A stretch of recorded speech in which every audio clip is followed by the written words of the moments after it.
Ao longo da história, foi construída uma relação do homem com a natureza, o antropocentrismo. O antropocentrismo é a crença de que o ser humano é o centro de tudo, maior que a natureza, maior que o outro. E essa visão acaba gerando o individualismo. O individualismo, por sua vez, nos faz perder a esperança no próximo, confiando apenas em si mesmo. Afinal, por que cuidar do outro se eu mereço mais? Por que cuidar do meio ambiente se o meu colega não ajuda? Não preciso cuidar disso. Não é problema meu. Ninguém coloca nada acima de si. É difícil. Temos pensamentos egoístas e pessimistas. Como vivemos por viver, cada um por si. Mas pesquisamos, vemos que há um pensamento diferente. Como disse o próprio Hans Jonas, toda a vida reivindica a vida. E isso talvez seja um direito a ser respeitado. Aquilo que não existe não faz reivindicações, e nem por isso pode ter seus direitos lesados. Ou seja, a própria existência do ser mostra que ele precisa viver e pensar em continuar vivendo. Talvez a força para buscar continuar seja a base para uma ética moral. Considerar viver, considerar cuidar uns dos outros. Para entendermos bem o que é ecologia e como ela se relaciona com as ações do dia a dia, nós conversamos com uma professora de meio ambiente, Laís Cherubinto, aqui da PUC Paraná. Na entrevista, buscamos refletir sobre como o individualismo humano afeta o equilíbrio ecológico e pensar na importância de agir com mais consciência e ética em relação à natureza, para assim manter uma harmonia entre todos os seres vivos. Eu vou fazer umas perguntas sobre ecologia, sustentabilidade e individualismo. Então, prof. Laís, como você definiria ecologia e como o individualismo humano interfere nos equilíbrios ecológicos naturais? A ecologia é uma ciência, né? Basicamente é o estudo da casa. Então, está relacionado com você entender, de uma forma bem generalista, né, o ambiente, os organismos que estão, sua distribuição, sua abundância. E entender isso é importante para a gente colocar em comparação com as nossas ações.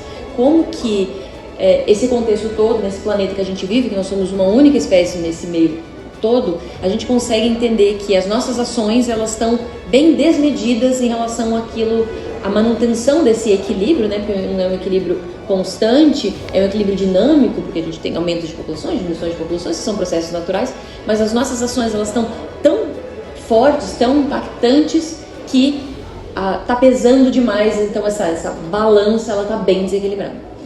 Por que é importante pensar nas consequências das nossas ações para os outros seres vivos e não só para nós mesmos? Primeiro porque assim, quando falo desse tema, eu gosto de mencionar um postulado da biologia da conservação, que é uma área que é de aplicação, é para lidar com a crise ambiental, né? Então, um dos postulados da biologia da conservação fala que a biodiversidade, as espécies, elas têm direito à vida, ponto. Então não há porquê, qualquer razão, qualquer serviço que ela presta, é porque sim, elas têm direito à vida, assim como eu, assim como você, assim como nós aqui.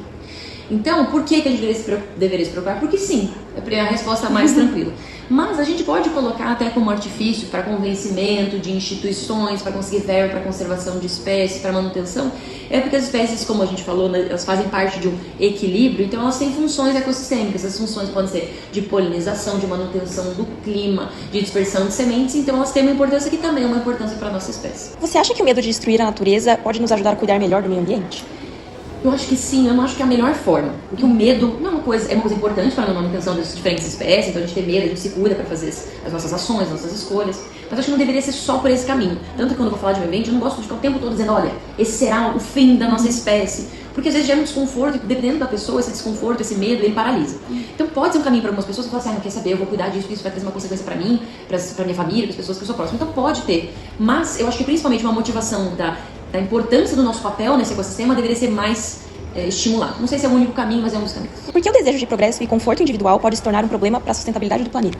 Essa é uma pergunta complicada, porque a noção de progresso que a gente tem aqui no país, não de todas as pessoas, ela imita um progresso que não é que deveria ser pensado como um progresso, como um desenvolvimento num país tropical, mega diverso. Então ele mira para países que hoje são ricos, que tem outra biodiversidade, que tem outra geografia, que tem outro clima. Então eu vou industrializar, eu vou produzir isso, vou produzir esse tipo de alimento, mirando num progresso que não deveria ser o nosso progresso, a nossa noção de desenvolvimento.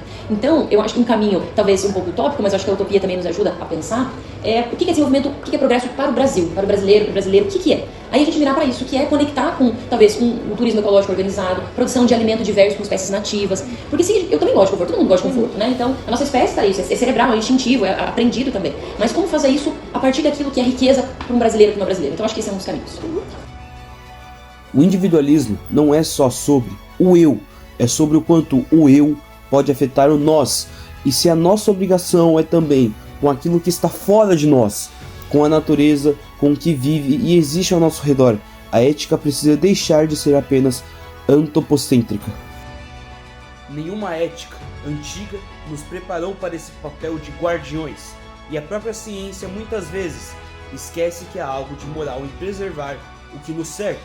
Repensar o individualismo, então, é repensar o lugar do ser humano no mundo. E a pergunta que eu te faço: o quão individualista você é?